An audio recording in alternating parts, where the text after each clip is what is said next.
はい。皆さんこんにちは。ゼータディビジョンのジュニアです。How to Watch VCT、Valorant の観戦に役立つ知識、こちらをですね、紹介していきたいと思います。本日のテーマは、マネーシステム。Valorant というゲームはですね、すべての試合、すべてのラウンドで、一番強い武器を買うことはできません。なぜならマネーシステムがあるからです。最初に所持金が決められてて、例えば3000クレジットしかなかったら、その中で一番強い武器を買って戦ってくださいっていうものになりますね。ですね、このマネーシステムがないと、一番強い装備を整えて、お互いが戦うっていう、毎ラウンド同じような状況で戦うっていう試合展開になってしまって、あんまり面白くない戦略に欠けるということで、限られた予算の中で考えて一番これが最適だろうっていう、装備で戦うわけですね。お金のやりくりで戦うっていう、戦略が生まれたりします。これがマネーシステムのすごくいいところ。というわけで、このマネーシステムなんですけど、基本的な計算方法はいろいろあるんですけれども、勝ったらいっぱいお金がもらえて、負けたらあんまりお金はもらえない。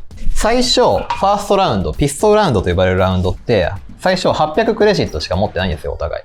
これ勝利すると3000クレジットもらえます、次のラウンド。これ負けると1900クレジットしかもらえないです。なので、勝てば勝つほど有利になっていく。負けるとどんどん不利になっていく。で、負けてる側はじゃあ何をすればいいかっていうと、これエコラウンドっていうラウンドを挟みます。要は節約してお金を貯金するラウンドを増やすんですね。相手と十分戦えるようなクレジットになるまでお金を貯金します。具体的に言うと、4000から5000ですね。これだけあれば、十分戦えます。なので、これまで節約するってわけですね。で、エコラウンドで大事なのは、勝つことではなくて、相手のマネーを減らすことになります。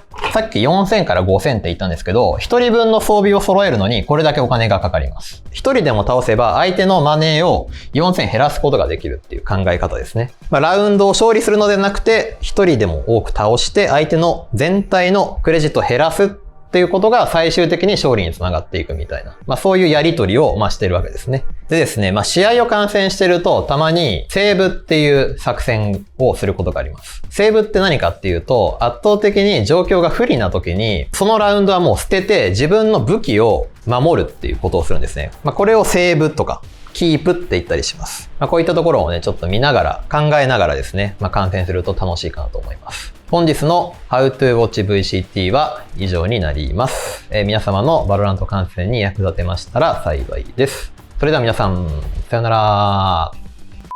で、負けるとですね、これね、2000しかもらえないですね、これね。ピストルって2000でしたっけ ?1500 でしたっけ、敗北1900ですね。